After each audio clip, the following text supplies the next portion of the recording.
नमस्कार स्टूडेंट्स, कैसे हैं आप। आज हम कक्षा 10 के वास्तविक संख्याएं चैप्टर से बोर्ड परीक्षा 2023-24 के कुछ महत्वपूर्ण प्रश्नों के बारे में चर्चा करेंगे।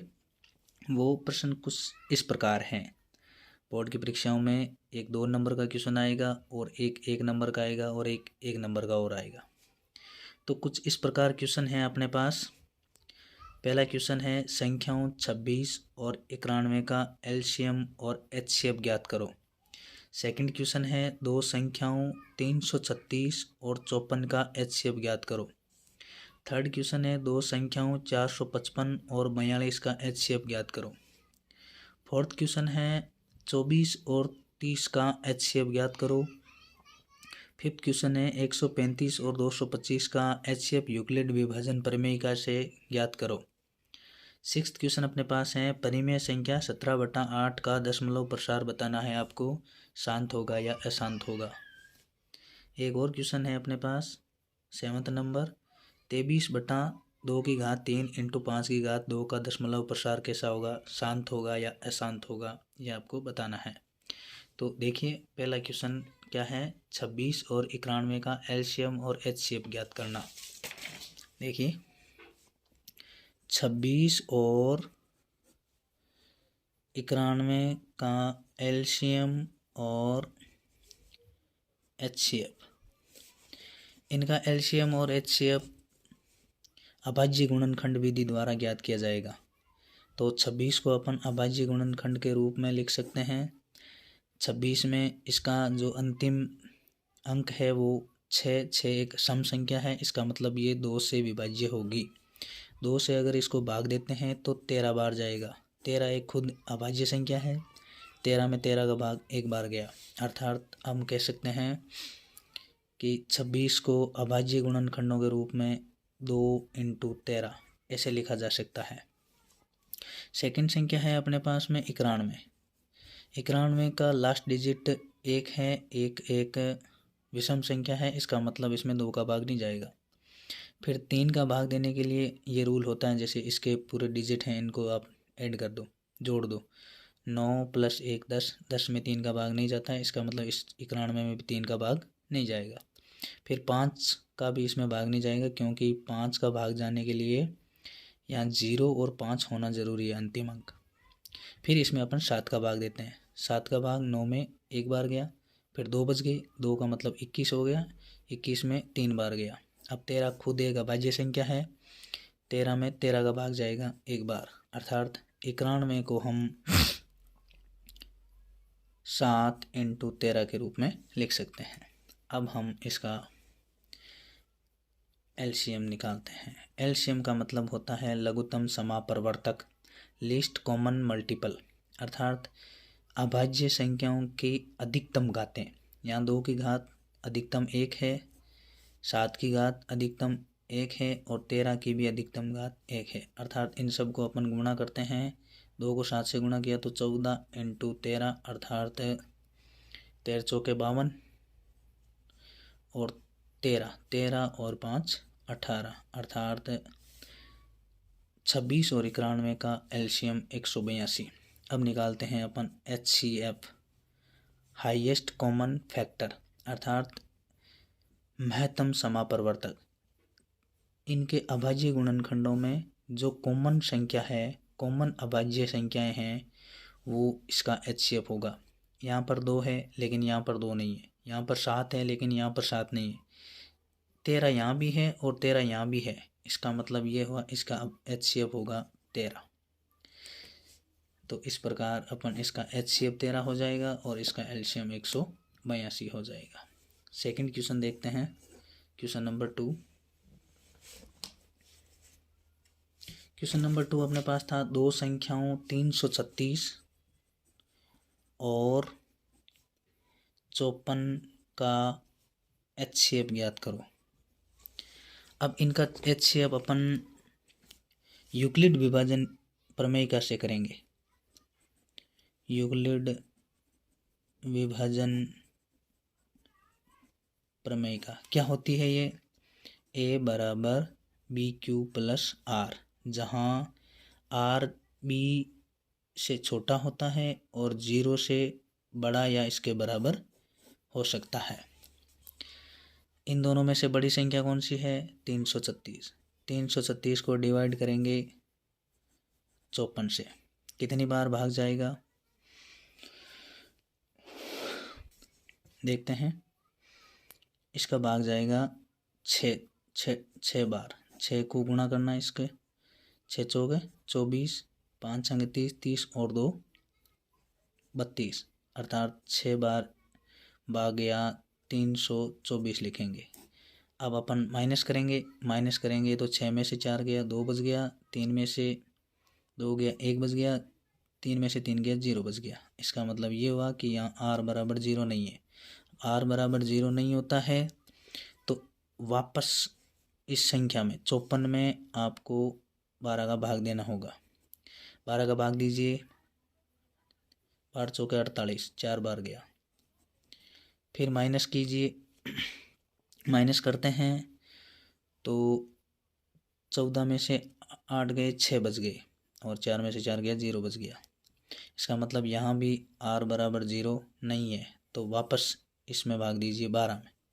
12 में 6 का भाग देते हैं तो 2 बार जाएगा और यहाँ पर r बराबर क्या, माइनस करेंगे 12 माइनस 0, अर्थात यहाँ r बराबर 0 आ गया है। तो इसका मतलब जिसका आपने भाग दिया वो था 6, तो इसका मतलब ये हुआ कि 336 और 54 का HCF 6 होगा। यह है यूक्लिड विभाजन प्रमेय का विधि। नेक्स्ट क्वेश्चन क्या था?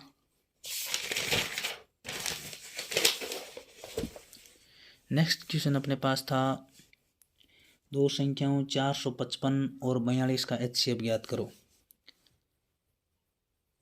455 और 42 का HCF उसी यूक्लिड विभाजन प्रमेय का से। क्या थे यूक्लिड विभाजन प्रमेय का? A बराबर BQ प्लस R, जहाँ R की वैल्यू B से छोटी होनी चाहिए और 0 से बड़ी और उसके बराबर। तो इनमें से बड़ी संख्या है 455। 455 में अपन भाग देंगे 42 का, 42 का भाग 10 बार जाएगा तो 420। अब माइनस करेंगे तो 5 बचेगा, 5 में से 2 गए 3 बच जाएगा, 4 में से 4 गया 0 बच गया। इसका मतलब ये हुआ कि यहाँ r बराबर 0 नहीं है।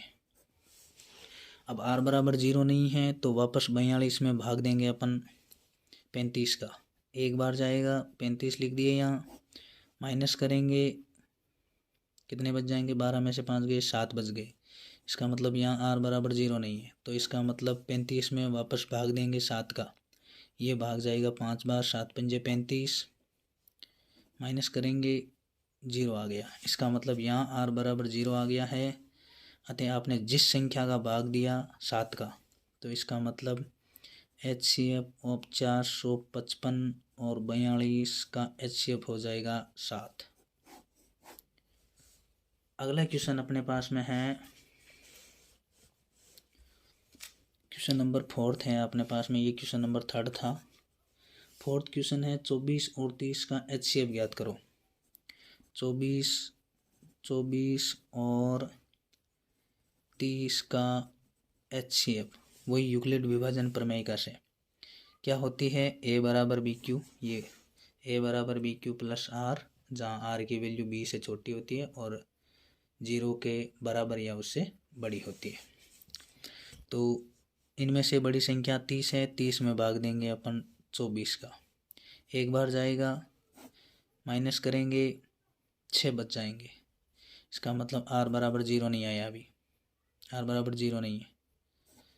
अब अपन भाग देंगे 24 में 6 का, कितनी बार जाएगा, 4 बार, 6 चौके 24, यानी कि 0 आ गया। R बराबर 0 आ गया तो आपने जिस संख्या का भाग दिया 6 का वही इसका HCF होगा, अर्थात HCF ऑफ 24 और 30 का HCF हो जाएगा 6। उम्मीद है आपको समझ में आ रहा होगा। अगला क्वेश्चन है अपने पास अगला क्वेश्चन है 135 और 225 का HCF। 135 क्वेश्चन नंबर 5, 135 और 225 का HCF यूक्लिड विभाजन प्रमेयिका से। क्या होती है यूक्लिड विभाजन प्रमेयिका? यूक्लिड विभाजन प्रमेयिका क्या होती है? A बराबर BQ प्लस R, जहाँ R की वैल्यू B से छोटी और 0 से बड़ी या उसके बराबर। तो यहाँ दोनों में से संख्या में से बड़ी संख्या है 225। 225 में अपन भाग देंगे 135 का, एक बार जाएगा। माइनस करेंगे 0 में से 5 में से 5 गया, 0 बच गया। 12 में से 3 गए, 9 बच गए। 1 में से 1 गया, 0 बच गया। यानी कि यहाँ R बराबर 0 नहीं है। R बराबर जब तक R बराबर 0 नहीं आया तब तक अपने को भाग देते रहना है। अब अपन 135 में भाग देंगे 90 का, एक बार जाएगा। माइनस करेंगे 5 में से 0 गया, 5 बच गया। 13 में से 9 गए, 4 बच गए। यानी कि यहाँ भी R बराबर 0 नहीं है। R बराबर 0 नहीं है तो 90 में 45 का भाग देंगे।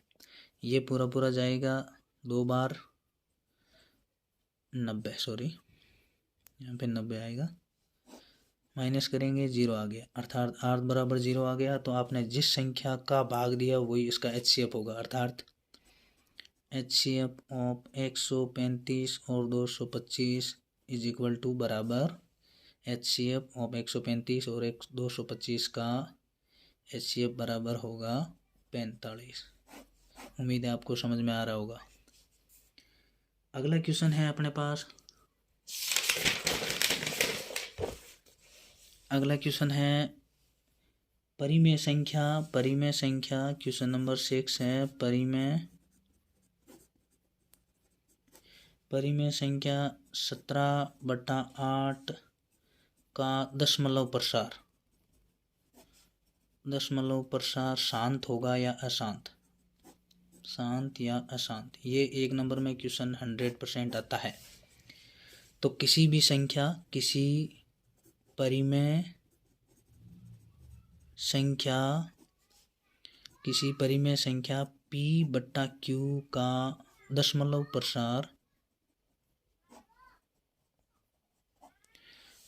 प्रसार शांत या अशांत होता है यदि ये P/Q, इसको देखिए आप, P/Q को देखिए, इसमें ये जो Q है, ये अंश बटा हर Q, यदि ये Q 2 की घात m इंटू 5 की घात n के रूप का होता है तो संख्या शांत होती है।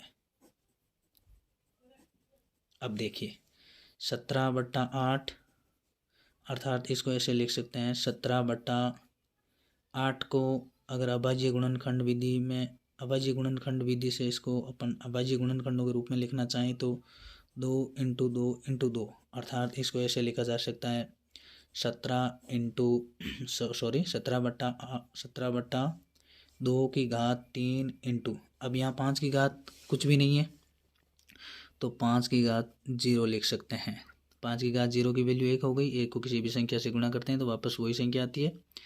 इसका मतलब ये इस रूप में लिखा जा सकता है। इसका मतलब ये हुआ कि 17/8 एक शांत संख्या होगी। नेक्स्ट क्वेश्चन है अपने पास क्वेश्चन नंबर 7, इसी को देखते हुए 23/2 की घात 3 इंटू 5 की घात 2 का दशमलव प्रसार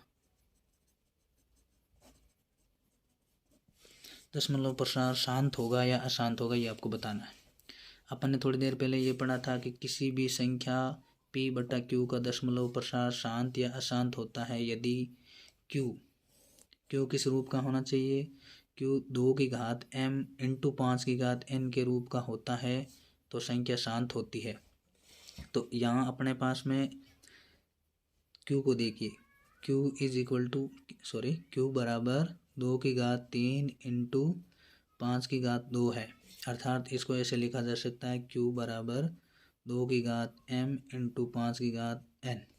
तो इसका मतलब ये हुआ कि ये क्यू 2 की घात m इंटू 5 की घात n के रूप का है, इसलिए यह एक शांत संख्या होगी। उम्मीद है आपको ये वीडियो पसंद आया होगा और ऐसे ही क्वेश्चन आपके बोर्ड की परीक्षा में आएंगे।